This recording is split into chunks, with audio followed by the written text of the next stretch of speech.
Okay, all right. We'll get started. Yes. So we were talking about solutions to linear equations yesterday. Mhm.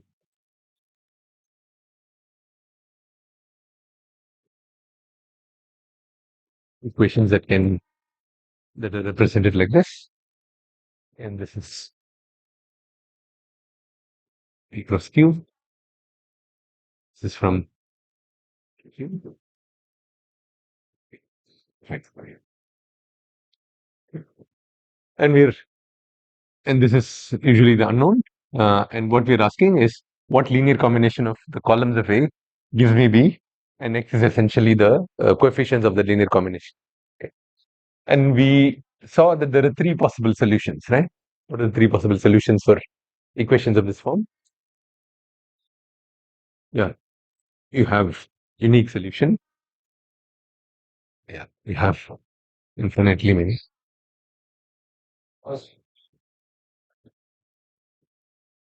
These are the only possibilities.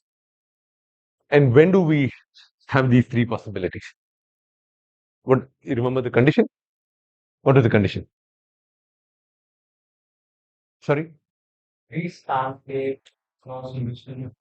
No, B does not span A. No. What is the statement? It's not that B spans A. Not span of A, span of the columns of A.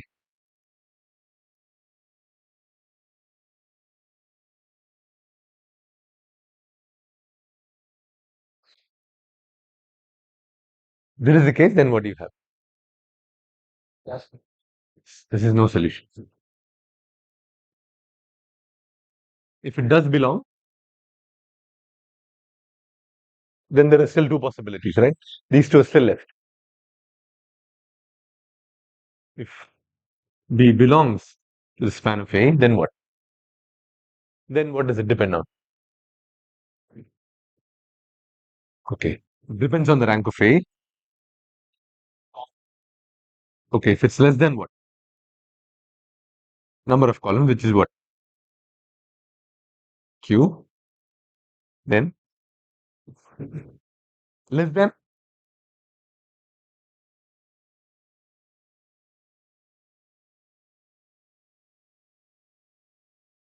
and here is equal to Q. Okay. Right. So this we saw, right? And we also saw what these mean in terms of mapping from RP. When there is a unique solution, every single point here gets mapped to a single point in RP. If there is if there are infinitely many solutions, then entire not really entire whole set of points in RQ get mapped to RP, and these set of points usually form flat surfaces. Okay. Okay. Now we'll move on to another very important topic, a topic that is often very confusing early on, which is on the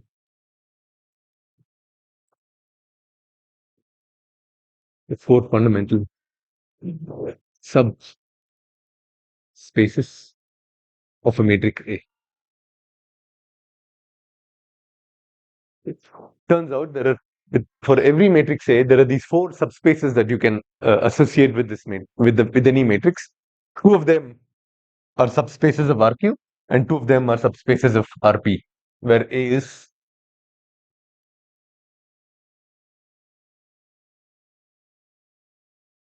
okay. I'll simply name them first, and then we'll talk about the definitions. First is called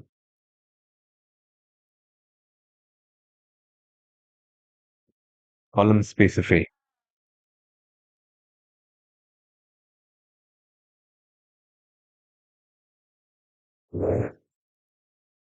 Oh, here you can sit here if you want,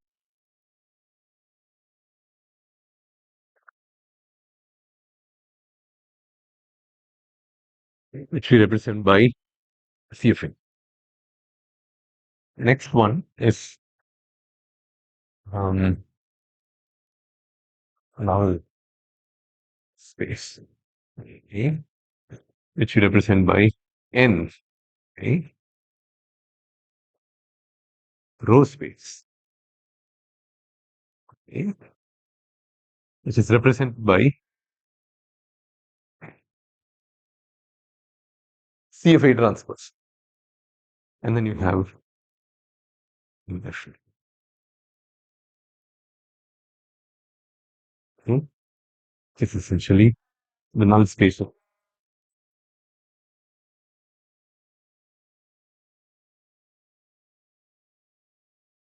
the column space of A is very simple.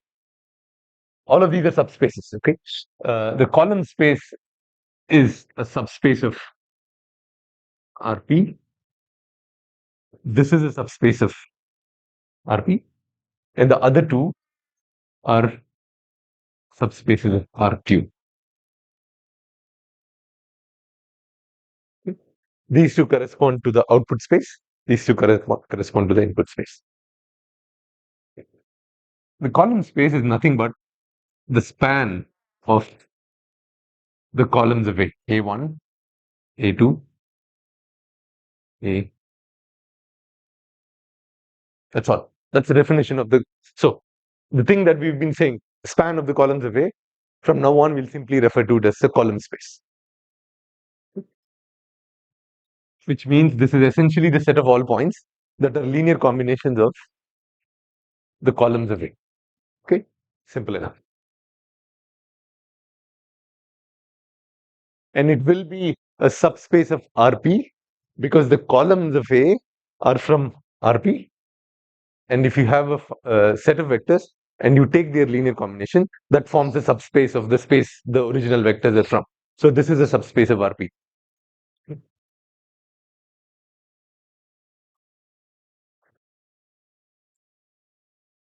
Let's look at the row space and then we'll go to the other two. The row space is very simple. If the column space is the span of the columns of A, what do you think the row space is? Yeah, simply the span of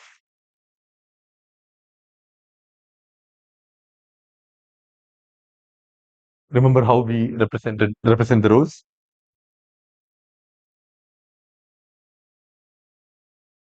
There'll be P rows. This is simply the span of the rows of A or the column space of A transpose. Because if you take A transpose, the rows become columns. The column space of A transpose is essentially the span of the rows of A. Okay, and where are the rows from?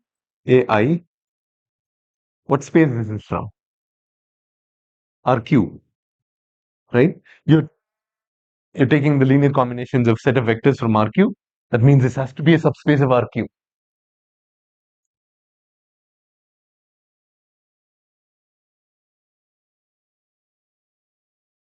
Okay, now we'll look at this. We've already seen this. Okay, this is simply the set of homogeneous solutions. Okay, so which is simply set of vectors x.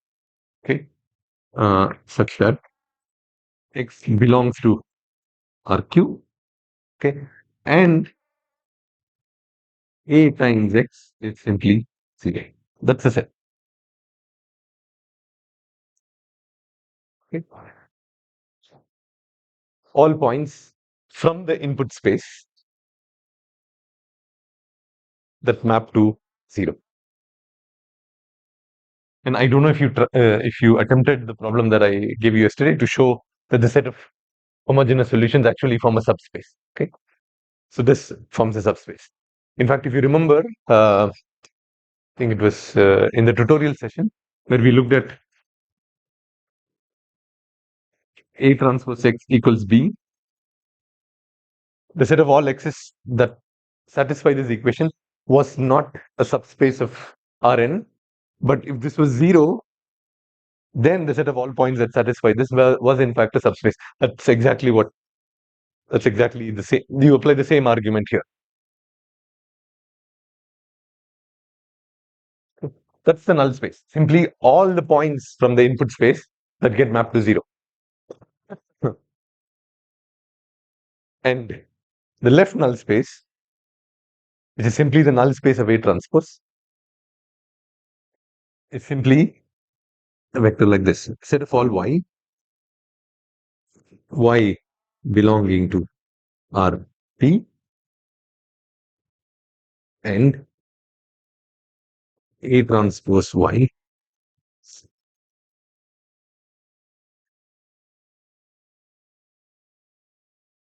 Okay, that's the definition.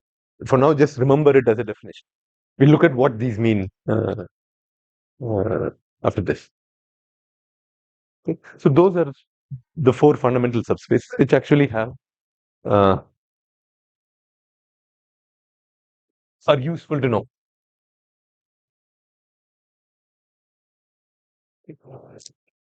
So let's say this is our RQ, this is our R.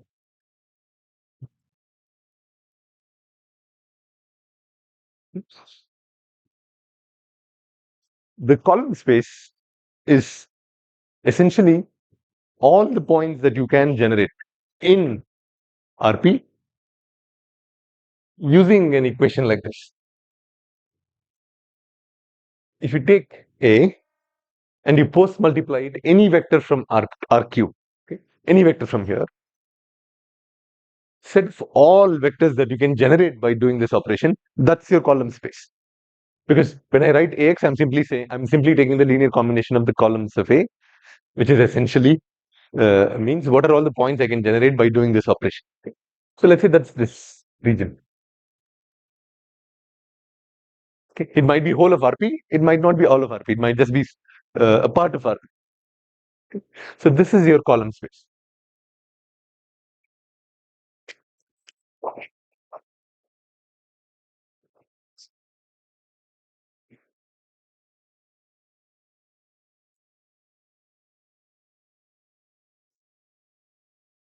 This is what you can get by doing AX. And these are all the points that can be reached whenever you choose an element B from the column space of A. That means that's the point that I can reach by doing this operation. That means that's a point that has a solution that can be solved, and we can find an X that gives me B. The null space, on the other hand,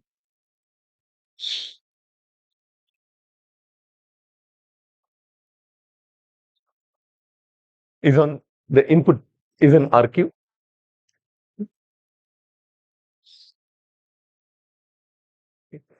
It's essentially the set of all points from here, and let's say this is 0, and this is 0.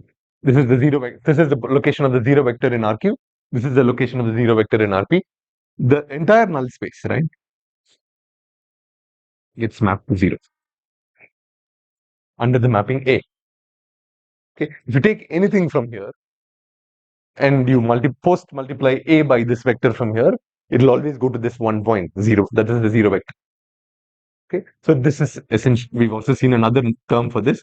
This is the set of all homogeneous solutions. Okay. Okay. Now come the other two. Okay, which are a little bit more confusing early on. So this part of RQ gets mapped to 0. Okay, but if you take any vector from RQ, right, and post multiply A by that vector, you'll always get some vector from the column space of A, because you're taking the linear combination of columns of A. The part of RQ that actually produces the non-zero outputs when you do AX is essentially the row space, which is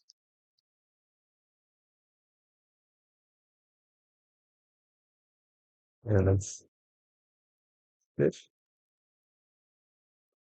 This is the row space, and this gets mapped to the columns under A. Okay. If you take any element from here, that will always get mapped to 0. But if you choose any element from the row space, it will always get to map to a non-zero value uh, in RP. Okay, and when we saw about the general solutions for Ax equals B, right? We said there are two components to the solution. What are the two components? The homogeneous component and the particular homogeneous solution and the particular solution. The particular solutions come from here. Okay? Because they will always get mapped to a non-zero value. I mean, except if you choose zero. Zero is in all of them, in all subspaces. Except if you choose zero, of course you get zero. But if you choose a non-zero element from the row space, it'll always get mapped to a non-zero element in the column space. Okay. We're left with one. This one. What do you think this is?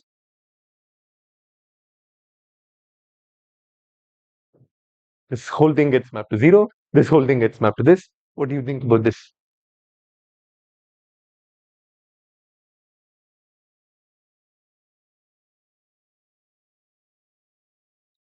Well, that's the space, or that's the part of RP that you can never reach using A. You can never get to this part of RP. Okay.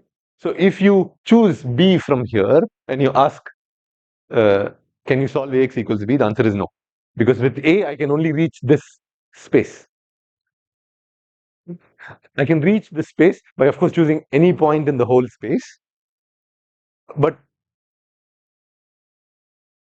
only a part. So if I choose any vector from here, right, it has a part from the null space, it has a part from the row space, and only the row space component gets mapped to the column space. The null space component gets mapped to zero. Okay. And this is a region that cannot be reached. So that's the interpretation of this of these four subspaces. Okay.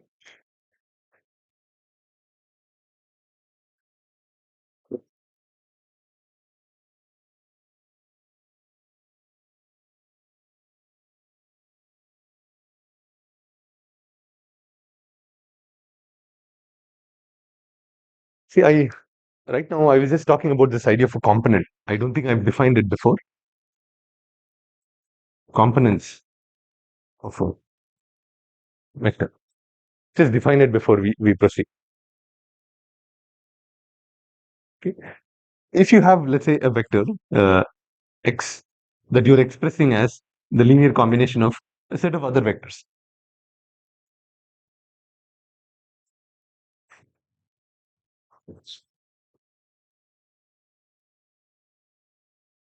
Okay. So I'm expressing x as a linear combination of these vectors a1 to an. Okay, that means one way for me to convey x, if we agree on a1 to an, is essentially these numbers alpha 1, alpha 2, alpha n. If I give you these n numbers, and if you agree on this set of vectors a1 to an, then you can compute x, right? So this alpha 1 to alpha 1 is the representation of x in terms of the a basis, assuming that a1 to an forms a basis, or in terms of these vectors a1 to an. Okay. Now we say that the vector x has components along a1, a2, a3, and those components are simply this. The component of x along a1 is alpha x1. Sorry, alpha 1 a1. The component of x along a2 is alpha 2 a2. Okay.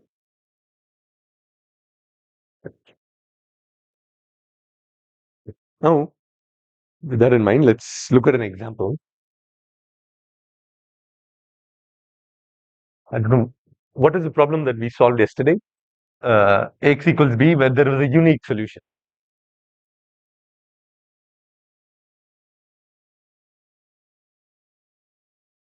The very first example, was it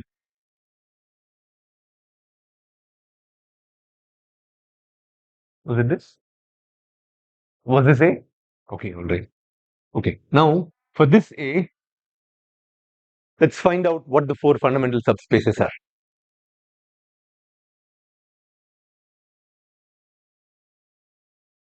Okay. What about the column space of A?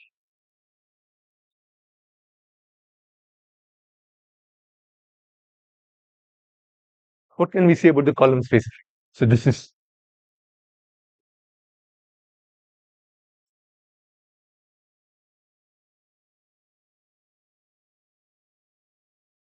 well, the column space is simply the linear combination of the columns of A.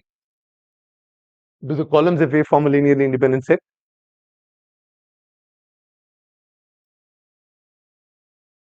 Well, it'll turn out that they in fact form a linearly independent set. Okay, and because you've got two vectors from R2 that form a linearly independent set, that means you can reach any point in R2 using these two.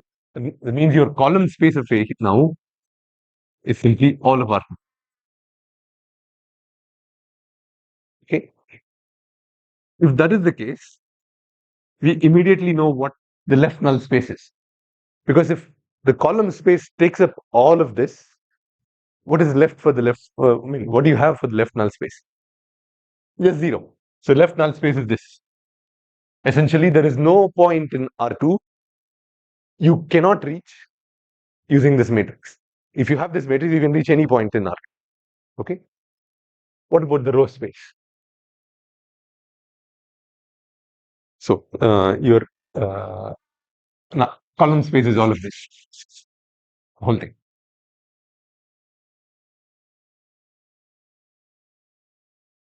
No, see, go back to the definition of what the row space is. The row space is simply the linear combination of the rows of A. The rows are A are elements from R2. Do they form a linearly independent set? Well, you can verify that in fact it does form a linearly independent set. That means the row space, what can I say about the row space of A?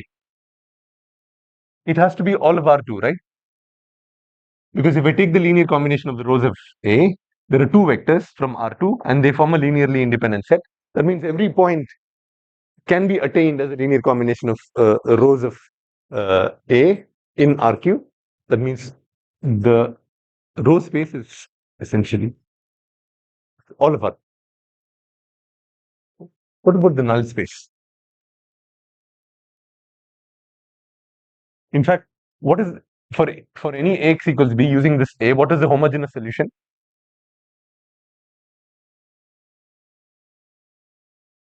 Well, look, I mean, see what we've found yesterday.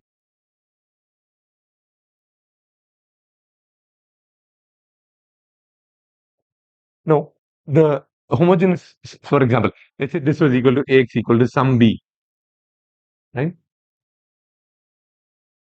Who is it? Sorry? A homogeneous solution. Sorry? No, homogeneous solution. See, there is a unique, okay, here, there is a unique solution in this case, right? That means the homogeneous solution has to be zero, no? And that's essentially the null space. The null space here is just, so in this particular case, all of this is the row space of A, and the null space is just a zero vector. The left null space is just a zero vector. Okay? Right.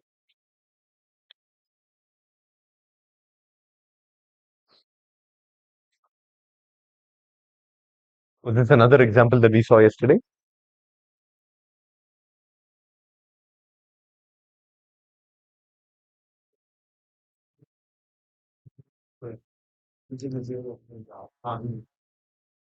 You can reach the zero vector.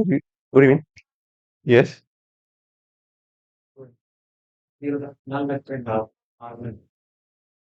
Yes. So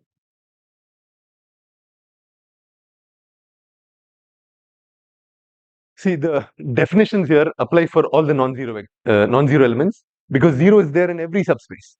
Zero is a common element for all subspaces.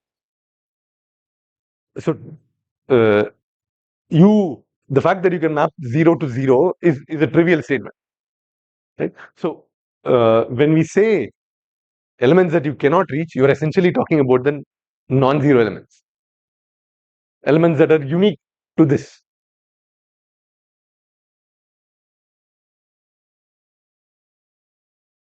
Okay. I think this was another one that we saw, right? Okay, all right.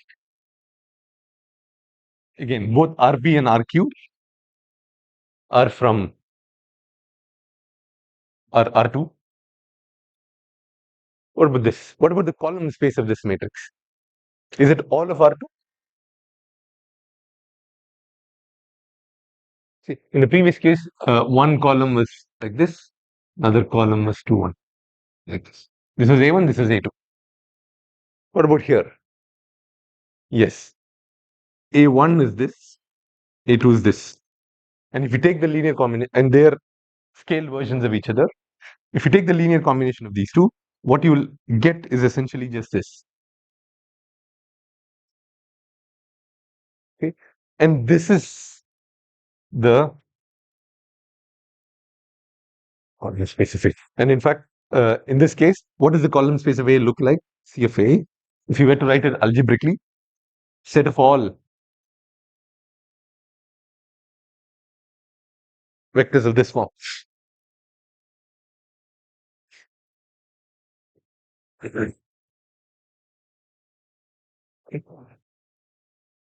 What about the row space?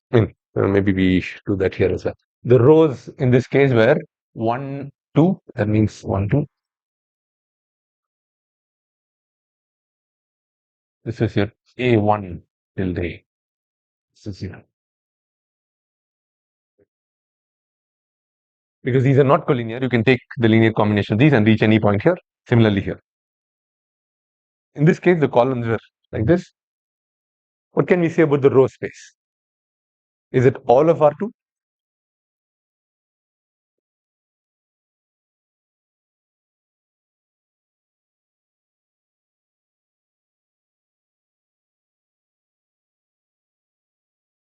Well, let's draw the rows, right? Where are the rows? 1 minus 2, 1 minus 2, so it's this. That's one of the rows. The other row is also 1 minus 2. So but this is both A1 tilde and A2. So what can we say about the row space of? It's just that line. It's essentially just this. This is the row space. Okay. What about the null space? Where is the null space for this?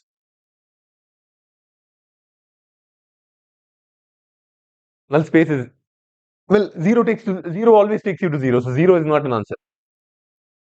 At least in this case, just 0 is in the null space. But here, more than 0 has to be in the null space. Okay. When we say rest of it, right? Let's say I take, okay, if you say rest of it, right? That means I should take any point other than this line. And if I take that point multiplied by A, I should get 0, right?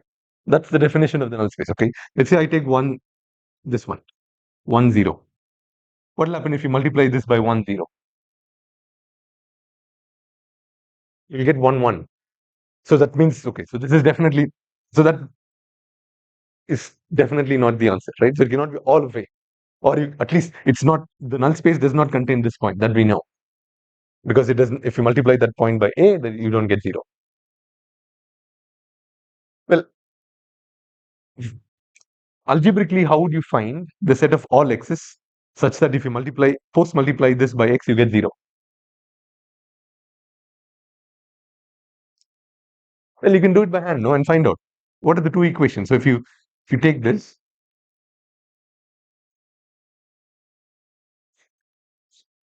you want to find out x1, x2 such that this is satisfied.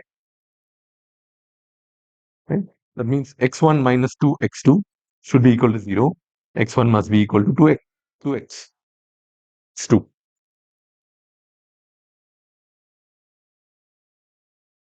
Right? So any value of x or any vector that looks like this, alpha, 2 alpha. So because if I substitute alpha here, no, I'm wrong. 2 alpha, alpha. So if I substitute 2 alpha for this and alpha for this, both of them are equal. And if I put 2 alpha here and alpha here, and if you do the multiplication, you'll always get 0. So vectors of this form should be in the null space. Right? And in fact, this is a vector that looks like this. So if you draw this vector 2, 1, right? It's 1, 2. This is a vector in the null space.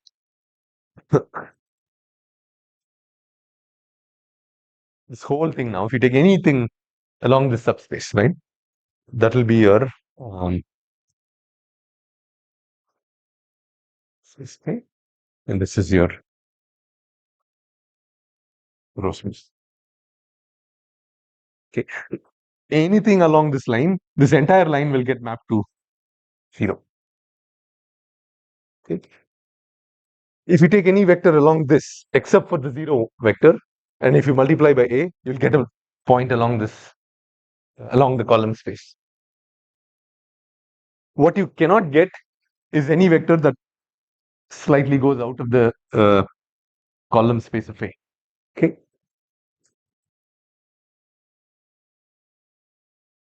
Okay. Now, can you tell me what the left null space would be? We used A to find out. We use this procedure to find out the null space. How do you find out the left null space?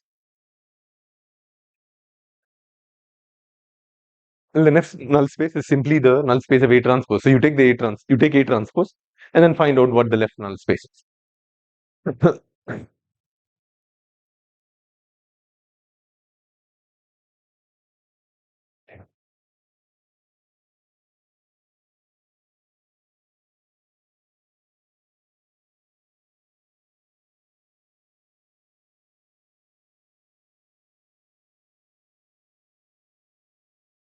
Alpha alpha. Yes, that's correct.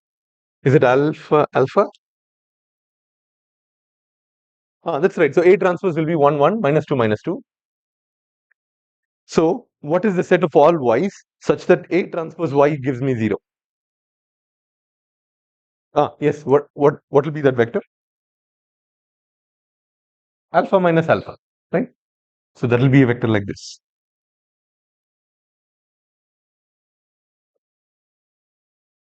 That's this.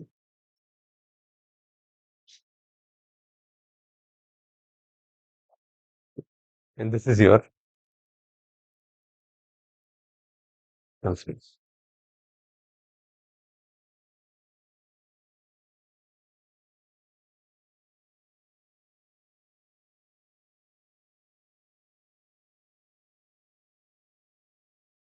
Okay, is it clear? Okay. Now I need to correct something I said earlier because it's easier to explain it that way when you start off. I said if you, the left null space is the part of RP that cannot be reached by A. Okay. What I should have really said is, see here, if this is the column space, the rest of the column space of A, the way I've drawn it there at least, looks like it's the left null space, right? So it is true that we cannot get any vector like outside of this, okay? But what this really means, see, for example, so that means you cannot get any vector outside this, which is correct, right? If according to my previous, the way I defined it. But what we cannot reach is really this, the left null space, okay? And what A cannot do is produce any vector which has a component along the left null space. That is a more precise way of saying it. Okay. For example, if I have a vector that lies along the column space, right? I can express it as some alpha 1 times a vector from the column space plus 0 times a component from the left null space because it's the vector entirely lies in the column space of A. On the other hand, if I had a vector like this, right? This has some component along the column space and some component along the left null space. With A, you can never get a component along the left null space. That is why you can never get anything outside of the column space of A. Okay, so essentially your left null space is then the subspace along which you cannot produce a component by simply doing X. Okay, everything that you produce in RP will only have a component in the column space.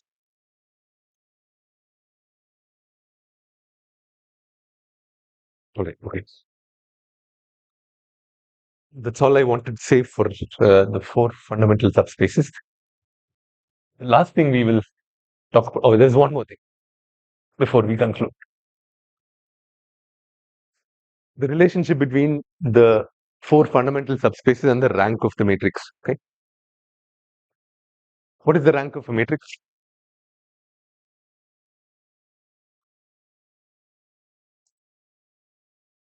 What is the definition of the rank of a matrix? Right. Okay. Good. Okay. This is essentially if you take the set of columns, a set of rows, uh, the number of columns you have. I mean, you can take to form a linearly independent set. Okay.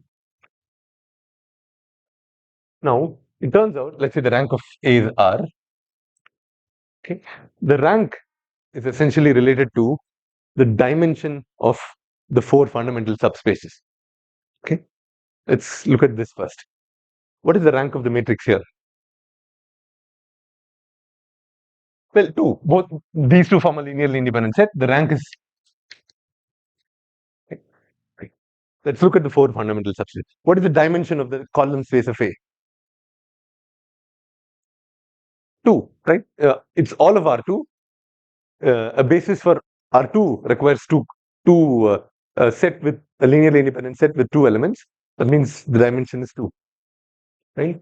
So the rank of the matrix is equal to the dimension of column space of A. Right?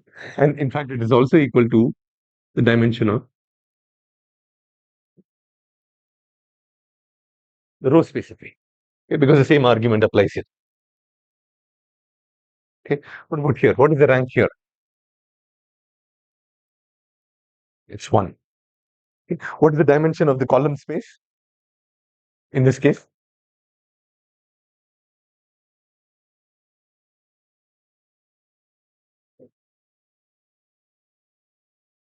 Here, in this particular example, what is the dimension of the column space? This is the column space. Why is it 1?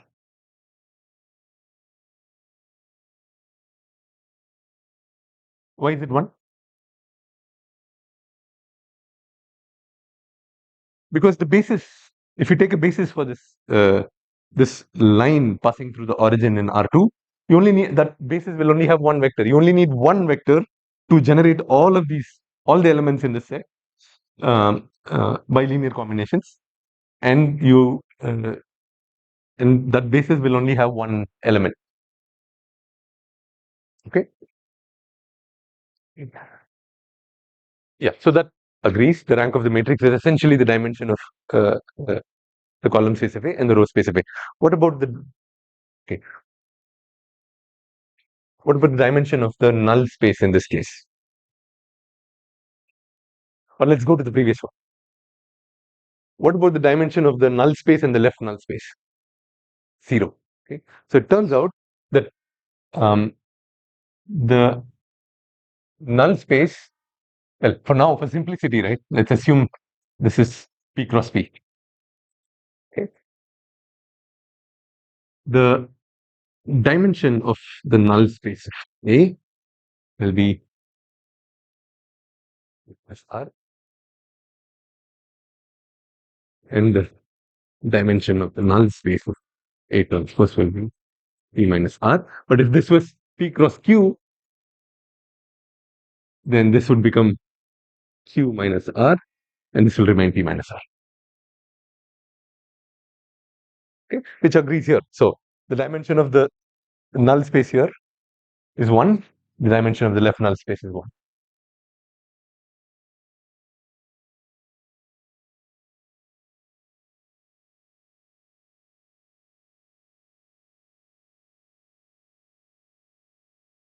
So, Ken, what we see here is this, right? This interesting observation that the dimension of the column space and the row space are the same.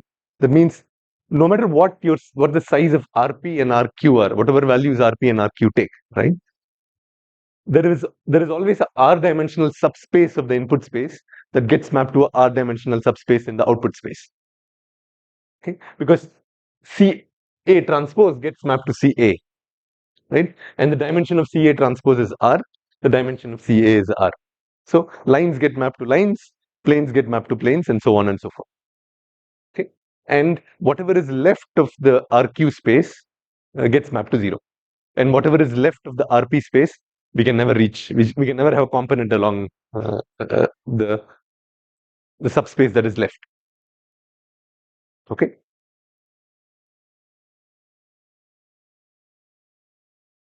So with that, we'll move on to the last topic for this module, which is going back to linear independence and then seeing how we can use what we've learned so far to find if a set of vectors are linearly independent. Okay. What is the definition of linear independence? If you have a set of vectors v1, v2, vq,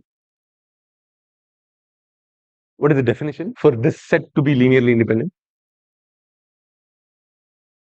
What operation? Yes, the linear combination of this should be, no, that's not, yes, a linear combination of these should give me 0 if and only if all the alphas are 0. Any non-zero alpha would mean that it's not linearly independent. Okay. Let's say we take this set of vectors, right? And we put them into a matrix like this. We can do this, right? I'm writing the matrix as a block row, and each block has a column vector. Okay. And let's assume Vi is from Rp. Then what is the size of this matrix?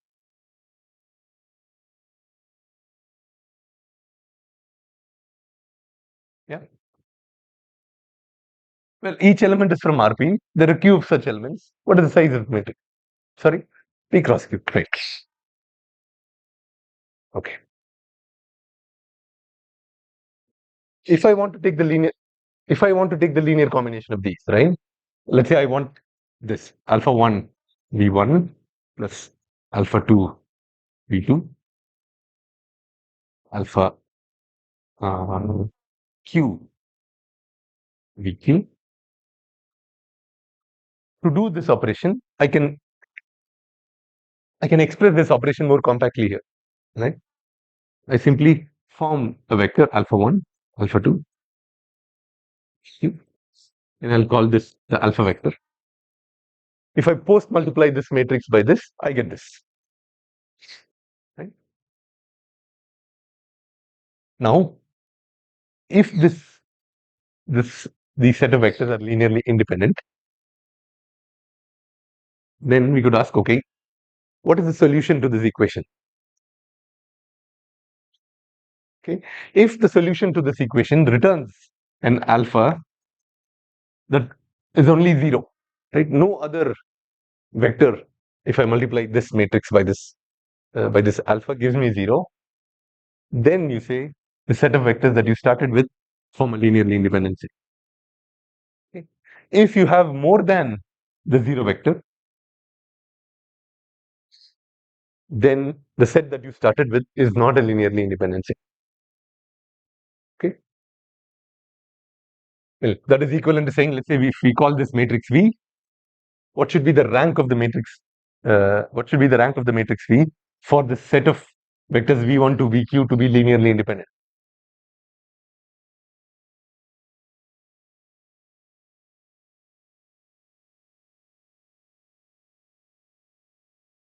You understand the question? No. Okay. You started with a set of vectors. You formed a matrix using those vectors, and let's call that matrix V. Okay. This matrix V has linearly independent columns only if the only way to produce a 0 vector if alpha vector was 0, all zeros. If this condition is satisfied, where the only way for this equation to be true is for the alpha vector to be 0 itself, then what is the rank of V? Will it be P? It's full rank. Full what rank? Full column rank or row rank?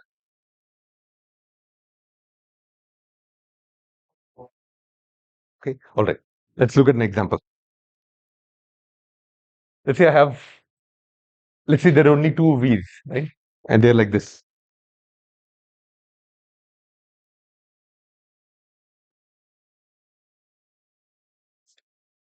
Okay. In fact, even simpler, make it easy to see. The rows form a, if you take the rows, right, there are three of them. The rows form a linearly independent set. No, because you have the zero element there. Okay. So it's not the number of rows. So this should be equal to Q. Okay. This also means that if you have a fat matrix, what does it say about the columns of a fat matrix?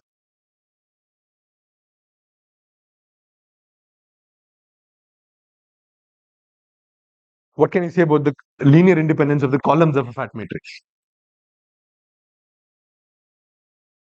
Well, okay. If the columns are to be linearly independent, the rank has to be Q. We know the rank of a matrix has to be the smallest of the two dimensions, right? Number of rows and number of columns. For a fat matrix, the maximum rank you can have is P. That means this condition is not satisfied. That means the columns cannot form a linearly independent set because the rank of V is less than Q. Okay, so you see all of this are related, right? It's just another way of saying the same thing. Okay, another way to say this, you say the columns are linearly independent if the null space of V is not equal to 0, or the dimension of the null space is greater than 0.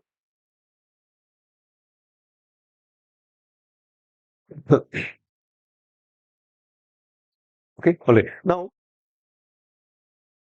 this is about, I mean, I chose to write them as the columns, right? Let's say you have a matrix A, right, with some, again, P cross Q, with some columns and some rows. How would you find out if the rows form a linearly independent set using that same line of argument?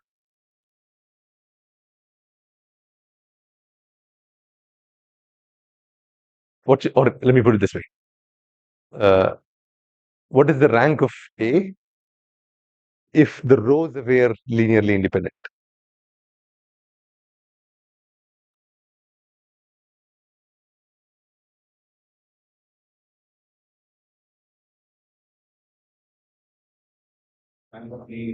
P, that's all. Yeah.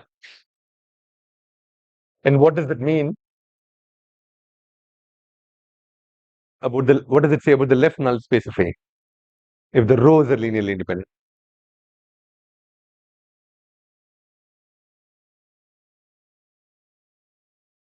The same argument as here. It only has a zero vector. Okay. Okay. All right. So that's all I wanted to say about solutions to linear equations. We still have like 10 minutes. If there are any questions about whatever we've covered so far, we will discuss them now. And then next week, on Thursday, we will do a application session where we look at some applications of whatever we've covered so far. And then we will also have a quiz until this material from today, or till today. Okay. Are there any questions? Something that is not clear?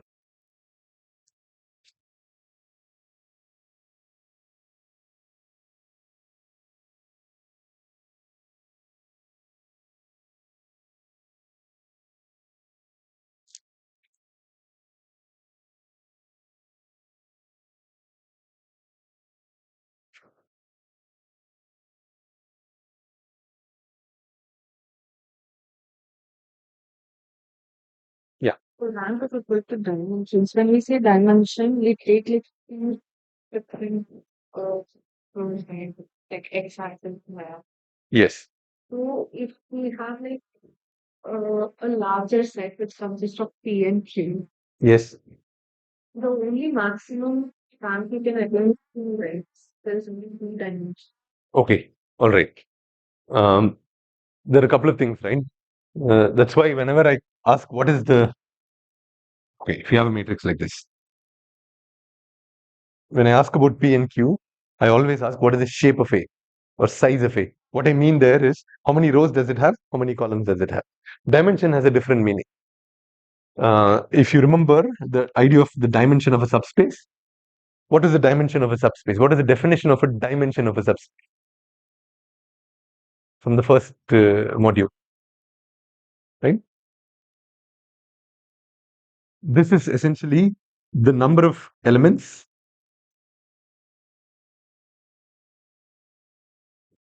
in the basis for S. If you take a basis for the subset or subspace, right? You find the number of elements there are in the basis set. That's the dimension. Okay. If you're in R2 and if you, let's say this is my subspace, yes. Let's say the vectors in this subspace look like this, or of the form alpha alpha. Let's say I form a set 1 1. I take a set 1 1. Okay. Okay. And I ask, okay, if I take the span of the set, do I generate everything in S? Turns out, yes, you do generate everything in S. Okay. And this is a linearly independent set. That means this has to be a basis for S. Okay. And since this is a basis for S, we look at the number of elements that this set has. It has only one element, and that is the dimension of this subspace. We say this is a one-dimensional subspace because a basis for this subspace has only one element. Okay. If you're talking about R2, right? Let's say I take 1 1 and I generate the span. I will only produce this line. I won't produce the rest of R2. That means this is not enough. Okay. Let's say I take another one. Let's say I take 1 minus 1. Okay. Another vector like this. So this is 1 1. This is 1 minus 1. Now I ask, okay, if I take the span of these, can I produce everything in R2? In this case, if you take this span of the set of these two vectors, you can generate everything in R2. Okay. And this forms a linearly independent set. It spans the vector space. It's linearly independent. That means this is a basis for R2. And it has two elements. Then we say the dimension of R2 is 2. Okay.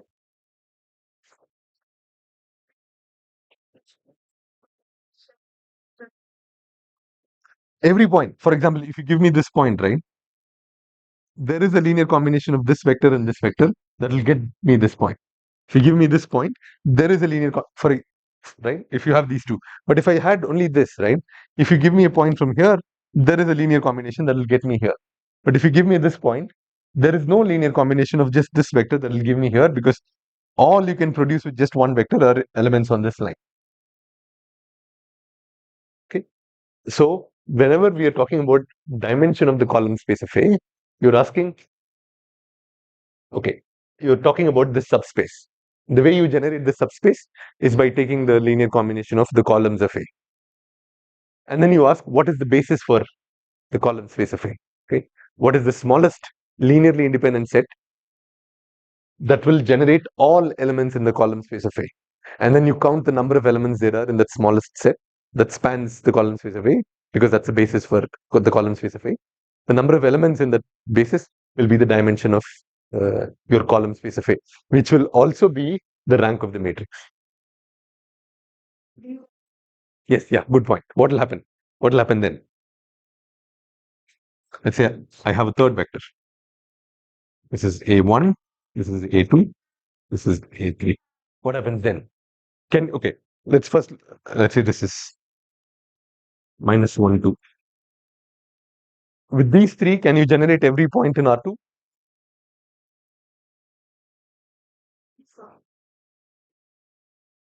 Actually, with just two, I can generate everything. If you add a third one, I can still generate everything because I'll simply say I'll take 0 of this. Or there are other combinations here that can still get me to this point. Okay. So if you add a third element, you can still get everything from R2 in this particular example. That means this set still spans R2. Okay. But is this linearly independent? Ah, we'll have to go back to the definition of linear independence.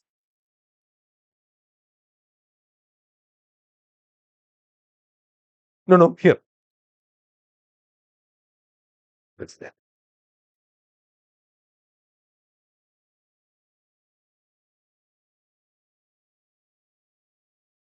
Right. So the set that we have is this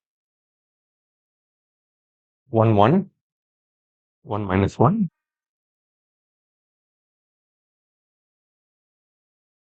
Okay. The question is, so this will span R2. You can generate any vector of this form. Let's call that.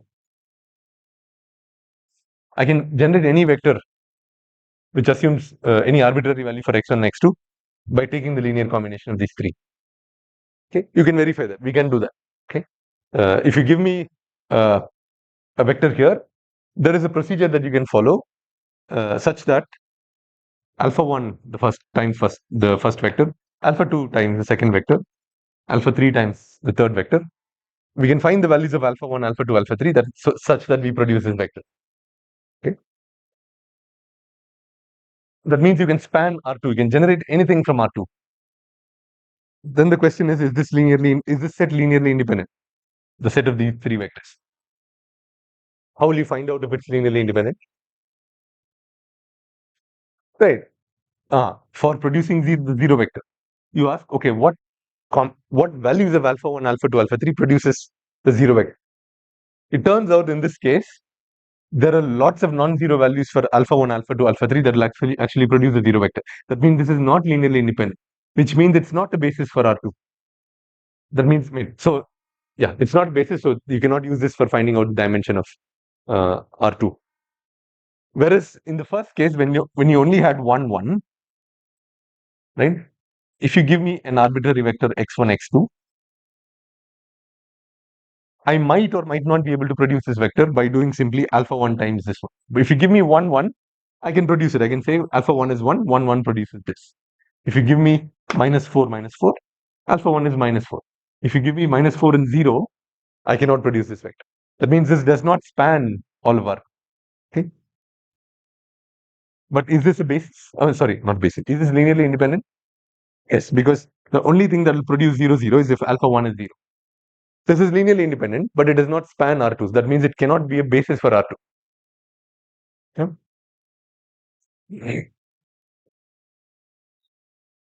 Dimension of what? What can be the dimension?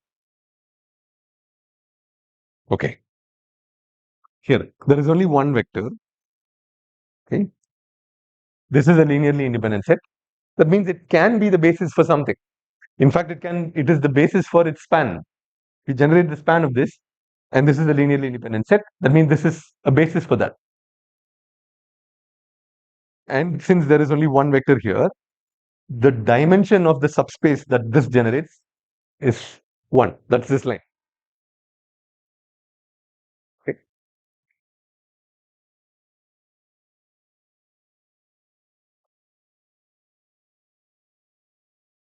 Okay. All right. Yeah. Then we'll stop here and meet on Thursday.